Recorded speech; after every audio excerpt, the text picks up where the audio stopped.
Ja si dovolím tvrdiť, že naše telo je absolútne dokonalý stroj, ale absolútne dokonalý. Vyrieši absolútne všetko, proti čomu sa, respektíve s čím sa potýka. Absolútne so všetkým. Len to, či mu to dovolíme. Poviem to na chôdzi, popíšem to prostredníctvom chôdze po žeravom uhli. Isto z vás niektorí boli na tej chôdzi na žeravom uhli, veľmi veľa ľudí nebolo. Či črepy, oceľové drôty, to je nepodstatné.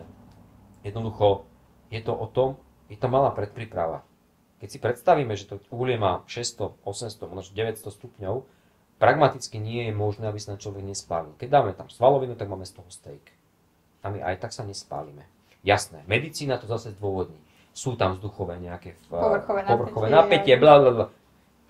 Častokrát tí ľudia, ktorí o tom hovoria, tomu sami neveria.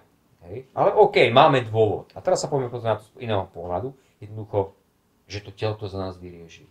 Že ten náš najvýkonnejší počítač, ktorý keď zrátame tú kapacitu nášho mozgu a zrátame všetky počítače na svete, tak nesiaha do kapacity mozgu jedného človeka, tak potom pripustme, že čo ak je to tak, že pokiaľ sa správne nastavíme, to znamená v tomto prípade na ten cieľ, to miesto, kde mám prísť a nepozerám sa pod nohy, to znamená v tom živote, nepoložím si otázku a ako to dosiahnem, nesnažím sa to pochopiť, tým pádom ten mechanizmus mi to nastaví automaticky tak, že sa nespálim.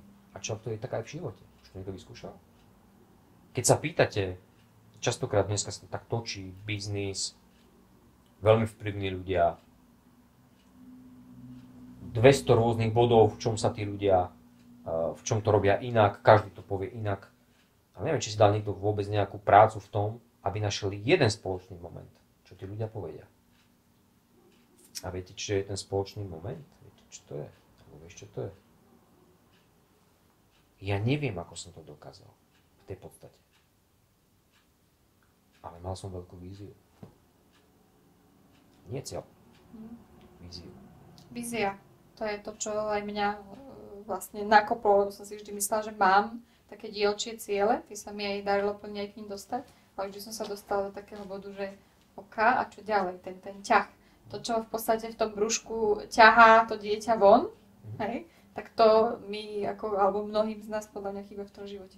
Čo je to, čo ťa má ťahať ďalej? Je to úplne prirodzené. My sa bránime, totižto ten systém výchovy, ktorý tu máme a ten systém vzdelávania je postavený a priori proti tomu, aby ma to motivovalo ďalej sa vzdelávať. Ešte raz. Systém vzdelávania, trestov, známok nie je motivačný, to je ťažko demotivačný. Pretože on mi hovorí, len toto, keď budeš hovoriť a to dáš za svoju pravdu, vtedy dostaneš jednotku. Dobre, ale povedzme teraz, že toto nejaký rodič, aj ja som rodič, mám 2 deti sediaci doma, alebo pracujúci, to je jedno, posiela každý deň ty svoje deti tam a ja ich posielam. A čo s týmto uvedomením, hej? Lebo jedna vec je to uvedomenie a čo s ním? No a tu je práve ten bod, kedy ešte aj to dieťatko, aj k tomu dieťatku by sme sa mali postaviť, teda prečo ho máme. Lebo keď ho máme preto, lebo to chceme a cítime to ako dar, tak k daru sa správame ako? Venujeme sa tomu daru a užívame si ho. A to je sakramentsky bolestivé pre niektorých ľudí, keď vidia, že to dieťa majú ako prívesok, lebo ho nechceli. Lebo sa patrí, lebo ho rodičia povedali, lebo dedičstvo, alebo akékoľvek nepodstatné veci, ktoré sú úplne druhoradého charakteru. Takže toto je o tom človeku. Lebo keď je rodič a je na to pripravený a pochopí túto vec, tak jednoducho tomu dieťaťu bude roztvárať veci. A je schopný akceptovať, no tak dobre, nemá talent na, povedzme, na matematiku, tak máš 4. A teraz ho budem za to byť. Poviem príklad, včera prišla Veronika, 7-ročná, natešená zo školy, že mami, mám 1 dvojku a 2 trojky. Natešená, šťastná. Lebo vie, že 3 je dobre. Viem si predstaviť inú rodinu, kde povedia, že ako trojka, čo si robila, hej.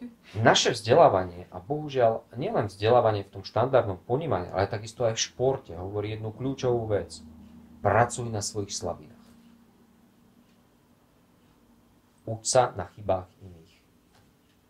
A ako, prepáčte mi za to slovo, ale totálna blbosť. V mojom svete... Som sa chcela opýtať, či to tak vidíš, hej? V mojom svete je toto absolútne totálna blbosť. Poviem na to jednoduchú logiku. Keď ty budeš mať silné stránky také isté, ako ja mám slabiny, ty môžeš cúvať, ja ťa nikdy nedobehnem. a vtedy sa chcem podobať na teba. Ale ja keď využijem svoje silné stránky, ten svoj talent a akceptujem svoje slabiny, dôležité, akceptujem svoje slabiny, tak v tom momente som jedinečný, som, nazvem to, značka v každom tom segmente. To je jedno, či to je hudba, či to šport. My sa stále porovnávame, stále si hovoríme, a ten lepší alebo horší, ale to nás brzdí, my sa tomu nemáme venovať, my máme byť sami sebou.